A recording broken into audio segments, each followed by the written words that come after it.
Before I get started, I just wanted to make it clear that this video contains in-depth discussions of restrictive eating, mental health struggles, and references to disordered eating, so if you struggle with anything like that, then this may not be the video for you. It's also important to note that while I'm going to be very critical of the methods I discuss through this video, I'm not anti-weight loss, especially in children. Rather, my issue is mainly with how these methods are applied. I think the goal of getting kids healthy is a noble one, but as we'll soon see, it's not always about the goal, but how you go about it that can pose a problem. And that's what I wanted to discuss today. So, let's get started. Pocono Trails is a health and wellness camp designed to help children and adolescents lose weight over the summer holidays. Institutions such as these, dubbed fat camps for their weight loss focus, have remained a popular phenomenon in recent years due to the growing obesity epidemic in America, and Pocono is by far the largest, able to house up to 400 students in its 350-acre premises. Its owner, Tony Sparber, struggled with obesity in the past and has now made a living running this camp as an avenue to help children and young people lose weight. He's also managed to turn it into a successful business. The programs offered by Pocono Trails can cost between $4,000 to $11,000 per person, depending on the length of their stay, and last between 2 to 7 weeks. That's an average of $2,000 per week, slightly less if you opt for the longer stay. And for that amount of money, you'd be expecting top quality, cutting edge results, right? Now we come to my central issue with this entire camp structure, one that I want to prove to you as we examine their practices in a bit more detail.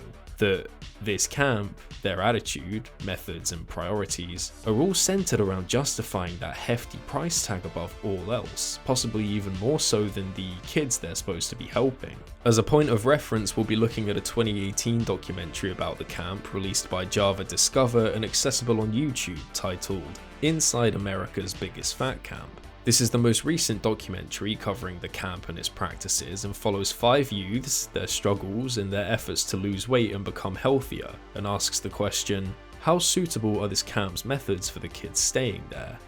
So let's find out. One of the things you'll soon notice about this camp is that they take great pride in the grueling exercise regimes they expect these kids to follow. At 8:30 on the very first morning of their stay, the boys and the girls are divided and put to exercises. For the boys, military drills, and for the girls, Zumba. This was the first thing that struck me as a bit odd, because the activities were pointlessly divided by gender. There's no accounting for preference or ability, just an arbitrary split based on how you think it should be. It's a bit of a nitpick, I'll admit, but it was the first warning sign towards something of an ongoing trend at Pocono Trails. That this camp and its decisions are made arbitrarily in order to play along with your expectations of what it means to lose weight and get healthy. To show you what I mean, let's take a look at how these exercises are actually handled, starting with the girls. In just 1 hour, they can burn around 800 calories. This means that Amanda and Jaylyn could lose up to 7 pounds per week just from dancing. Beg your pardon? For those of you who don't understand how absurd this claim is, let me just quickly break it down for you. 7 pounds in a week averages out to 1 pound per day. To burn 1 pound, you have to burn 3,500 calories more than it takes for your body to function. For someone like me, that's a 500 calorie deficit a day over the course of a week, and there you have it, you've lost a pound. Amanda, one of the girls dancing here, is 12 years old and weighs 200 pounds. Let's say she's 160 centimeters tall, or 5'3". It's taller than average, but it gives us some more wiggle room. That means that she would need 2,000 calories a day just to function and maintain her current weight, known as her total daily energy expenditure, or TDEE for short. So, knowing this, let's see what it would take for her to actually lose 1 pound a day. The camp's owner, Tony Sparber, has said in interviews that the kids are fed around 1,700 calories per day. That means Amanda is operating at a 300 calorie deficit before exercising. This means that Amanda, a 12-year-old girl who's not used to regular exercise, mind you, would have to burn an additional 3,200 calories every day in order to meet this weight loss goal. Accounting for the fact that 1 hour of Zumba burns 800 calories, this means that Amanda would have to dance non-stop for 4 hours every single day to reach that deficit. This is a ridiculous claim that really doesn't help set realistic expectations, unless of course they're talking about water weight instead, in which case you may very well lose 7 pounds per week. But I mean, let's be honest, it doesn't sound as impressive if you describe it that way. And this is the first instance of what I'll describe as the idealism of Pocono Trails. By that, I mean that it's all well and good to make statements like these, which are true in theory and work great for marketing purposes, but it's another thing altogether to actually reach those goals. It's the first warning sign towards this camp's fundamental problem, that they tend to set expectations that they're then unable to reach in practice. To demonstrate what I mean, let's take a look at how effective this intensive Zumba class actually ends up being for these girls. Too intense. The exercise wears them out. Oh, never mind. So yeah, it seems that a lot of these exercises seem to be programmed around doing a lot, or at least making you think or feel like you're doing a lot, without doing any of it particularly effectively. It's the kind of program made by a person who knows that weight loss requires exercise, but has no idea how to build, customize, or pace any of it in a way that makes it healthy and sustainable. Hardly surprising once you consider that a lot of the counselors and people structuring this camp used to be its visitors in years prior. Most of the classes have been developed by adults who used to suffer from obesity as children. Carly herself was once a camper here. It's a nice sentiment, but again, doesn't seem to be very effective, especially when all it leads to is these kids burning out in the very first morning of their several month stay. This isn't even the first poorly conceived exercise they have these kids doing either. Within 30 minutes of these kids arriving at camp, the counselors have them working out in a gym, which, yeah, fair enough. Except take a look at this. Like for Ian, the first class is a struggle. Yeah, no wonder he's doing planks. That's difficult enough for a regular person to do, let alone somebody with an extra 100 kilos on them. I can't conceive why they would have him do this exercise, which is going to do nothing except tire him out and lead to a possible injury, unless they're trying to trick him into thinking he's doing more than he is, by tiring him out enough that he goes back to his mum and tells her about all the crazy exercises they had him do, and she doesn't regret spending the $11,000 to send him here. To show you what I mean, let's see what the boys are doing while these girls aren't busy burning 7 pounds a week. We find Xander taking on some military training. Regardless of weight or age, the program is the same for all the boys. Again, this isn't what you would expect from a camp that costs several $1,000s per week. For that amount of money, I would expect these programs to be catered to each camper, or at least type of camper, in a way that enables each of them to get the most out of it. But they have this guy, Ian, doing the same exercises with the same level of intensity as these other kids who are literally half his size. It makes no sense. Again, they're just using some generic approach for everyone here with no accounting for individual needs. And much like what happens with the girls, the shoddy programming of these drills leads to the boys immediately burning out. Except this time, the poor implementation of these exercise routines isn't the only concern. Take a look at the conditions they have these kids working out in. Today it's 100 degrees Fahrenheit in the shade, and some people are trying to get out of doing any exercise. Go everyone, come on! This is the first instance where you'll see that Pocono's methods aren't just ineffective, but possibly straight up dangerous. Considering the strain that heat and excess body fat can have on your cardiovascular system, and again, Ian weighs 406 pounds, combined with the fact that, again, these kids aren't used to intense exercise, means that all you're doing is putting this immense strain on their bodies and exhausting them before they can even really get started, and possibly even leading to an injury, or worse. Like, come on, they don't have to be sprinting in direct sunlight, that's not what burning calories means. But again, this all comes down to an over-reliance on performing hard work. It's all in service of Pocono's reputation as a ruthlessly efficient, hardcore weight loss camp, which, in its need to uphold that reputation, sacrifices the more mundane, efficient choices.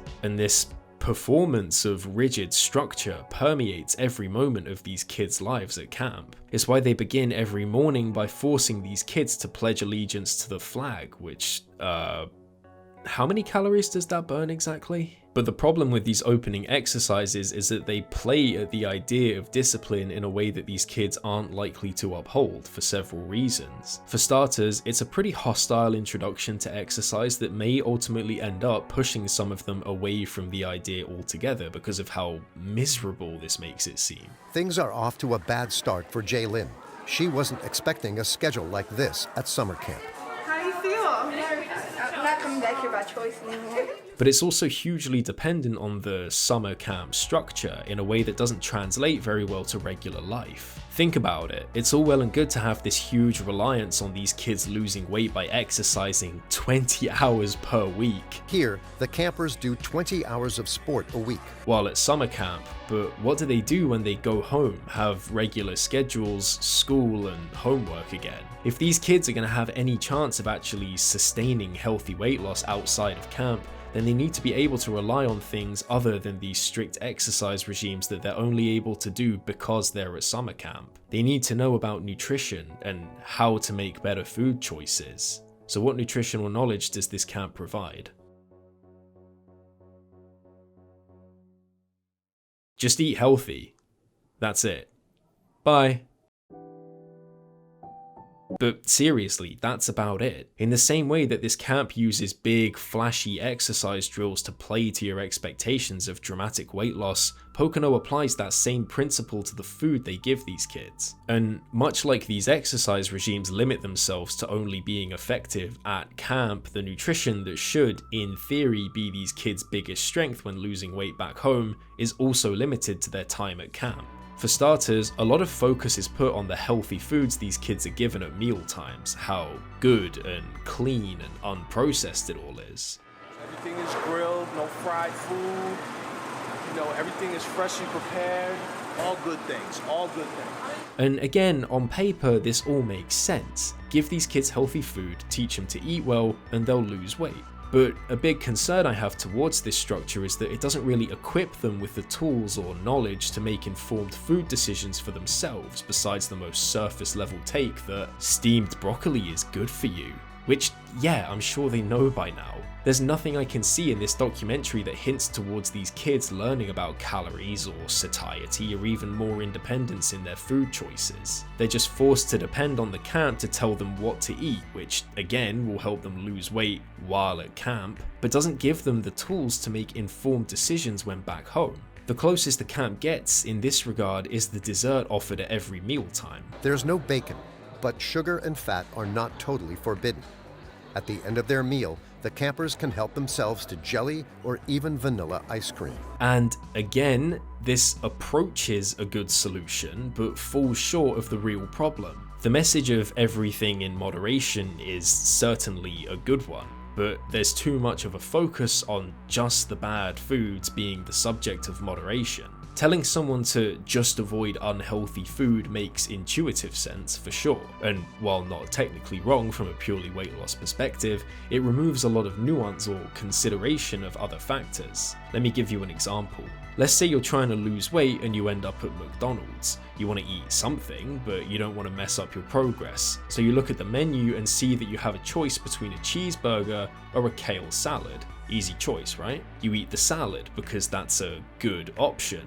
The burger, naturally, is a bad option, so you avoid it. Except, as it turns out, you've just hindered your progress by making this decision. Thanks to the invisible calories in the salad dressing, you've just eaten the equivalent of 3 McDonald's hamburgers. And this is the danger of Pocono's approach, that it's too reductive and rigid in what it deems good nutrition. Teaching people to eat bad foods in moderation doesn't do much if weight gain isn't only caused by these so-called bad foods, but rather bad implementation of any food in too great a quantity. There's a scene that best demonstrates this that I wanted to delve into. Halfway through their stay at camp, the kids' families visit them. This guy, Will, goes out to a restaurant with his family to eat. Listen to how the documentary describes this. This is a test for the young man, because once outside of camp, you can eat what you want. And Will cannot resist ordering a burger, but his mother only lets him eat half. Right, so again, this may make sense at a first glance, but let's read between the lines here a little bit. A single burger isn't gonna undo weeks of weight loss, okay? He didn't gain all of his extra weight from one trip to a restaurant, so it's pretty reductive to act as though this is the big deal breaker that's gonna ruin his efforts. Instead of treating it like he's failed some test by not rapidly avoiding a bad food, would it not be better to teach him how to incorporate this one-off meal into a greater trend over a long period of time? But instead, he's forced to avoid a food that's considered bad, with no accounting for the actually important element here, which is the calories involved or how to implement them in a healthy and sustainable way. Let me highlight something to show you what I mean. The restaurant that Will's family takes him to is a chain called Ruby Tuesdays, so I got curious and did some digging. As it turns out, they have their entire menu available online with a handy little calorie count listed next to it. Let's be generous here and say that Will got the most calorie dense burger they have, which tops out at just under 1200 calories. Now, on its own, this may sound like a lot, but in reality, it's only about half his daily maintenance calories. And considering how strictly controlled the rest of these campers' diets are throughout their stay, this feels like a good opportunity to teach these kids how to incorporate the occasional meal out or unhealthy dinner into a greater trend of better habits and decisions. But of course that doesn't happen, because it's that control over every camper that's Pocono's biggest selling point. Remember, Will's parents have just shelled out $8,000 to send him here. Do you really think they'd be satisfied with their purchase if he came home talking about how it's actually okay to eat burgers sometimes? Probably not, they'd want their money back. So Pocono has to control every single element of these kids' lives while at camp so that their parents don't think it was a waste of money. They're playing at the idea of discipline, enforcing it rather than teaching it. It's run more like a prison than a summer camp. You can't just give these kids unlimited jelly and pretend you've taught them how to eat healthily or in moderation, when all they're doing is working with the extremely strict circumstances you've put them in. This focus on control over education is inherently limiting to this camp's effectiveness, because as beneficial as it is to these kids' weight loss while at camp, it does little to arm them with the tools to continue making these decisions outside of camp. It's also flawed on a fundamental level because this approach, as they enforce it, only really works for the people who are feeding themselves outside of camp. Remember, it's not just people Will's age at this fat camp. Some of the kids staying here are as young as 7 years old. Children, teenagers, and students, all aged between 7 and 25 years old. They're not going to be feeding themselves back home, are they? So you run into this problem where all you end up doing is controlling every aspect of these kids' lives for a few months and then sending them back to the environment in which they gained weight in the first place with no guarantee that they'll stay healthy. I think that someone like Ian is going to need ongoing maintenance. He's going to need to stick with things when he goes home. Whether he does that, only time will tell. What? No, that's your job. This camp, rather than focusing on prevention and education, instead uses a reactionary approach, helping these kids lose a lot of weight in a short period of time in order to satisfy the parents who forked over thousands of dollars for their kids to lose weight. This makes it a great expression of a business model, but not such a helpful or altruistic one in the long run. And this is just the tip of the iceberg, because there's one more element I've yet to discuss that highlights this disconnect best, the approach that I would argue is most important when combating the obesity crisis, and which Pocono Trails seems the least equipped to deal with. So let's talk about mental health. Okay, this is the heavy one. One of the first things that becomes apparent in this documentary is that a lot of these kids are facing some sort of underlying mental health issue, either caused by or contributing towards their weight gain. I've developed a little bit of depression, and I really don't want to deal with that anymore, and I don't really have enough money to afford to go to like a psychiatrist or something. And this is pretty common, you know, mental health issues and weight gain have been demonstrated to negatively impact one another. It seems that if you really wanted to help equip these kids with the independence and tools to counter future weight gain, you would examine and deal with their mentality that causes them to look to food for comfort or prevents them from taking action themselves. You know, get to the root issue that all of this is resulting from. At least that's what it seems like you would do if fixing it was a priority for you. Because take a look at how Pocono chooses to deal with these kids' mental health struggles. For Xander, it is time for some dialogue and reflection. Once a week, the camp helps him regain some self-confidence. Kind of a token effort when compared to the 20 hours of intense exercise per week these kids are expected to partake in.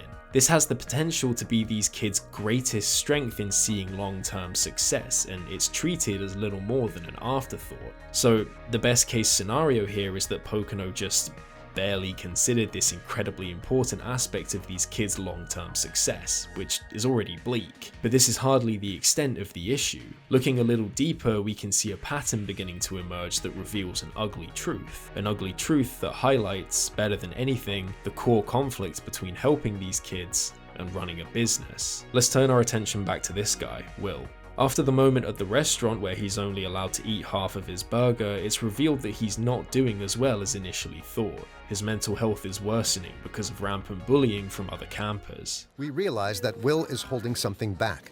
In reality, Will is not doing as well as he lets on, and he finally admits it.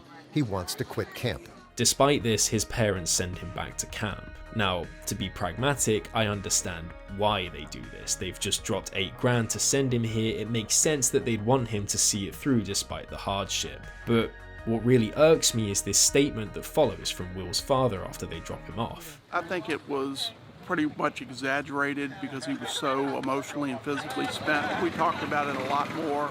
I mean, kids will be kids.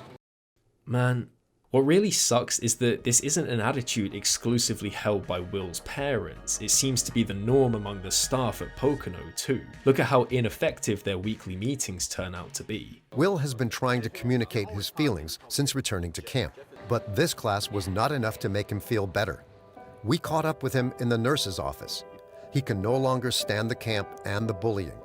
His mental health is suffering and he is becoming withdrawn. It really seems like Will doesn't have a good support system in place for these struggles he's facing. His parents just shrug and ditch him back at camp, a camp which again makes a paltry effort to help him deal with these struggles. And the end result is that Will is forced to leave the camp 2 weeks early. That same evening, Will packed up and left without saying goodbye to anyone, just 2 weeks before the end of the program. Now, you may be wondering where the people were that could have prevented this from spiraling out of control in the way that it did. You may ask how they could be so ignorant to Will's struggles before it proved too much for him. And the simple reality is that Pocono isn't ignorant to these kids' struggles. Rather, it's part of the culture of this camp to sweep problems like these under the rug and allow them to escalate. To show you what I mean, I want to point out a really bizarre choice that the camp managers made. Upon the kids showing up to camp, their phones are confiscated. All contact with their family is limited to one 15-minute phone call a week. Now, off the bat, this already feels like a really short-sighted decision. Remember, a lot of these kids are young, mainly 12 to 13, but as young as 7. It simply doesn't make sense to cut these kids off from their family to that extent when, for many of them, this is likely the longest they've ever been away from home. None of them have ever been away from their parents for this long. I mentioned earlier in the video that this camp is run more like a prison than a place a kid would actually want to stay, and this hyperfixation on control over every aspect of these kids' lives is a large reason why. It's counterproductive to pretend that this is an environment that's going to do these kids good in the long run, or even the short run during their stay at camp. You can't just isolate them from their support system and pretend that you're fighting against how much screen time these kids are getting. But look at how the camp counselors treat it. So crazy. Why? Because they don't get to talk to their family, and it's like the teenagers with the phones, they're just like, they gotta have it.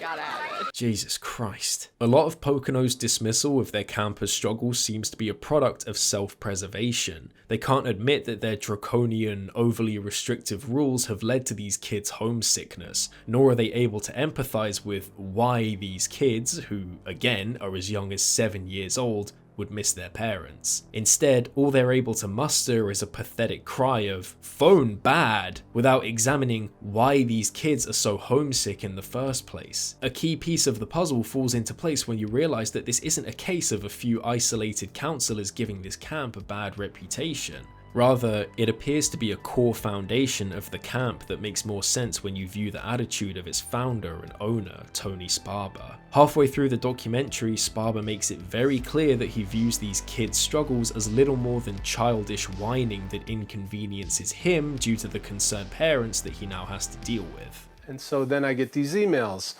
And then what I would tell her, because I know this young man, in which I try to know every child in the camp, he's fine. He's fine. He was fine on Monday. He was fine on Tuesday. He was fine on Wednesday. Then he gets on the phone on Thursday and he breaks down.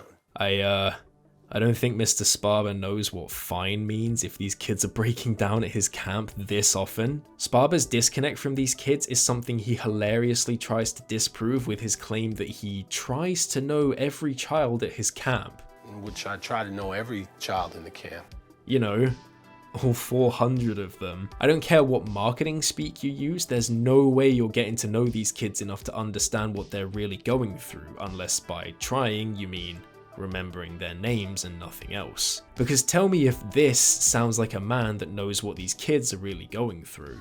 I've never been this homesick, it's weird. They're like, oh, mommy, I miss you. Or, you know, I don't feel well, I don't really like it here, I want to go home. In reality, Will is not doing as well as he lets on, and he finally admits it. He wants to quit camp. What I would tell her, because I know this young man, in which I try to know every child in the camp, he's fine. He can no longer stand the camp and the bullying. His mental health is suffering, and he is becoming withdrawn. His fellow campmates have ostracized him. He was fine on Monday, he was fine on Tuesday, he was fine on Wednesday. Then he gets on the phone on Thursday and he breaks down. That same evening, Will packed up and left without saying goodbye to anyone, just 2 weeks before the end of the program. He's fine. This extends way beyond a simple lack of prioritization and approaches an outright lack of care or callous disregard for these kids' struggles. This convinced me of Pocono's true nature, that at the end of the day, they don't have these kids' best interests at heart. They simply aim to co-opt them in service of growing their business, their brand. Remember what I've been saying about them all throughout this video. Their methods aren't tailored to effectiveness, but rather towards rapid weight loss that's designed above all else to be visually dramatic and bolster their own reputation. Sparber even indirectly admits this after the final weigh-in when Amanda discovers that she's lost a total of 30 pounds. I can tell you what's going to change. When she goes home, her friends, her family are going to be like, wow, you know, they get the wow factor. This entire program is structured in such a way that these kids will lose a lot of weight in a short stretch of time and then return home to essentially serve as free advertisement for Pocono Trails and their methods, and encourage others to sign up next year. This structure, tailored to parents' faulty knowledge of what healthy weight loss looks like, serves only to provide expensive, quick-fix solutions without accounting for the long-term maintenance required for programs like these, and this has some pretty dire consequences. Several of the camp's alumni have expressed that Pocono's methods of moralizing food as good or bad led to them developing eating disorders. Of course, Sparber denies this, claiming that people want to blame the camp for something that happened to them. I think these people have other underlying conditions. And that may be true for all I know, but it raises a question that as of yet remains unanswered. What are you doing to actually address these underlying issues? Because it's not enough to have these kids lose weight and that be the end of it, especially when a lot of your clientele is made up of kids returning to your camp in following years after they gained it all back in their regular lives. And this hits upon the fundamental failure of camps like Pocono, in my opinion, that they do little more than foster dependency on their own methods. These kids come and lose a bunch of weight within a strictly controlled environment for the price of thousands of dollars, and then camp ends and they're sent back to the same living conditions that made them overweight in the first place. The documentary begins with Amanda's mum letting her eat whatever she wants until she's sick. For her final meal before departure, Amanda's mother is letting her eat whatever she wants until she feels sick. Later on, during their weekly allotted phone call, Amanda's mum actually confesses that she's gained weight. She actually blames Amanda for this, for not being around to distract her from boredom eating. How much are you? Well, let's see.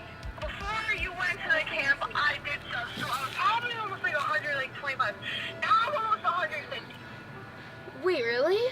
Yeah, that I do nothing besides eat in the house and do nothing because I have nothing to do.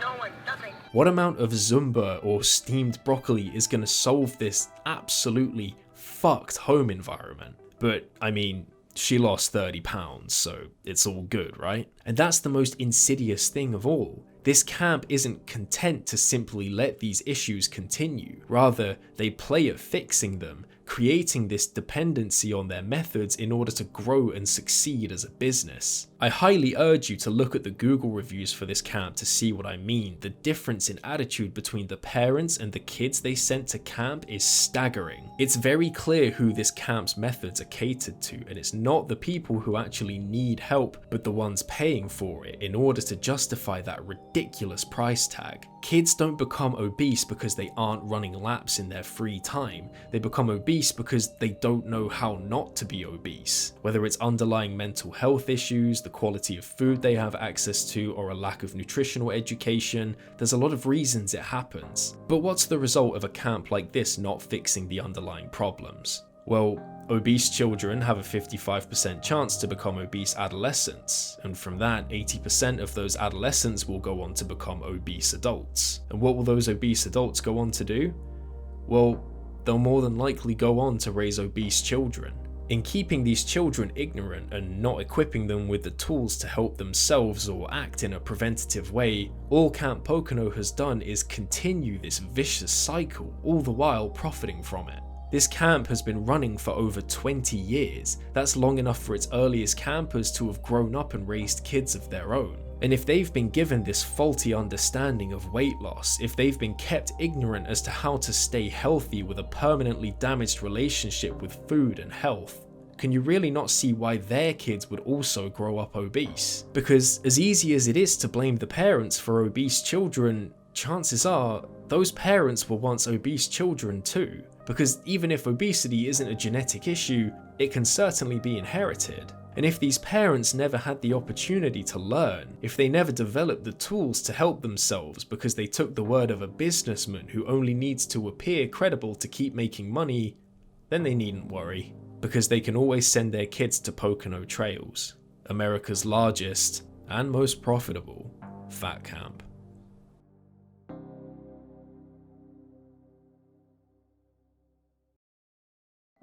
Thanks for watching, everyone. I just want to reiterate that I'm not anti-weight loss, especially when it comes to kids. Rather, I take a huge issue with these important issues being exploited for monetary gain. But let me know what you think. Is this camp worth its shortcomings if it ultimately helps these kids lose weight, or should we be aiming for a different approach that takes more factors into account? Make sure to let me know in the comments and I'll try and respond to as many of you as I can. If you want to keep up with my upcoming videos, make sure to subscribe and enable notifications. I'm going to be working on some more obscure topics and I'd love to have you along for the ride. If you want early access to those videos and sneak peeks once they're done, make sure to subscribe to my Patreon. It's a flat fee of €1 per month and it helps support my longer deep dives. That's all for this time, and I'll see you in the next one.